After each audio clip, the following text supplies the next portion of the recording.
Live back here in the Live Impact studio, you're watching WCNC Plus, talking to Superintendent North Carolina for Education, Mo Green. Now, if you don't know, today is a big day for one of our higher institutions. Duke, of course, going to the Sweet 16 tonight. It's an exciting day for the Carolinas, certainly. We have our Danielle Stein following the team this morning. She is in Newark and joins us live here on Live Impact News. And Danielle, I mean, you got there yesterday. What is the vibe like? Tell us all about your morning so far. Yeah, well, first and foremost, it is chilly here in Newark, New Jersey. It's still early in the morning, but we're not expecting much nicer weather. Of course, we're thinking things will heat up a little bit as the action gets going tonight on the courts where the Sweet 16 will be underway. Duke's going to have to wait a little bit. Their game won't be tipping off until a little after 9:30 tonight. They're the second game. They're going to have to wait for the result of that BYU-Alabama game first, and then they will be taking on Arizona afterwards. But this Duke team is locked in right now. They feel good, they feel confident, and they feel like they put in a lot of the preparation all season long leading up to these big moments. And I mean, Duke obviously, well, I don't know if it's obvious, but they have had the expectations and favoring them to win. Danielle, what does Arizona need to do to even have a chance at this game? Yeah, Arizona is a very good team. It's actually a team that they've played this year. So earlier in the year, it was a November early non-conference matchup between the two. Head coach John Scheyer with Duke already has said he knows that it's going to be a very different team from when they last played each other.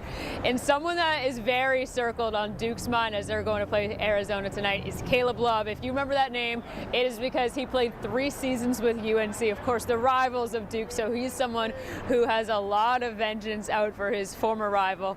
He's played them 9 times in his career. He's averaged 18 or more points when he's been playing in games that UNC had actually won against Duke. So he's coming in with a lot of hunger. He's in his 5th year as he's now using that time to now play with Arizona. So he's leading that team too. He'll be someone that Duke will be circling and watching very closely.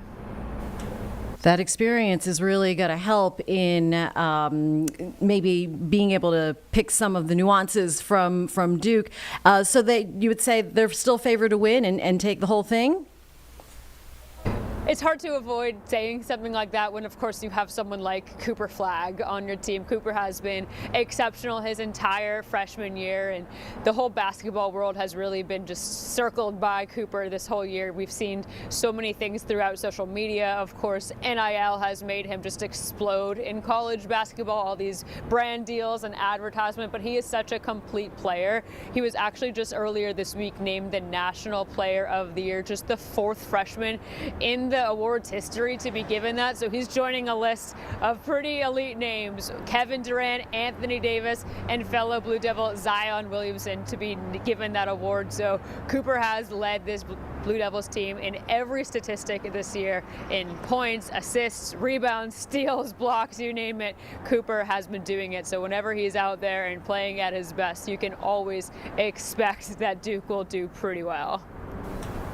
You are experienced in the winter games, aren't you? I mean, you're from Boston. It looks wonderful and sunny out there. Tell us about the fans. Are you running into a lot of Duke fans, and how are you feeling this morning?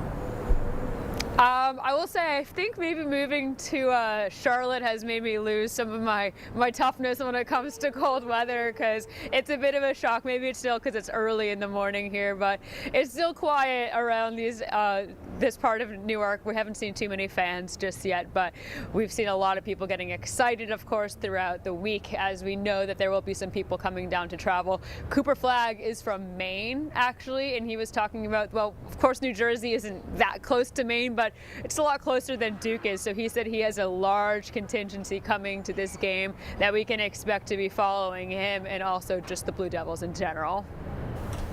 All right, Danielle Stein out there in Newark. They didn't get the note that it is spring out there. So, hopefully you get warmed up. We know the game is going to be late tonight, and I know you need to get some rest and regroup.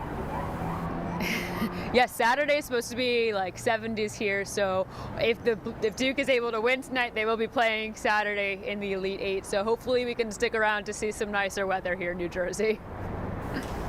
All right, Danielle Stein, thank you for joining us live here on Live Impact News.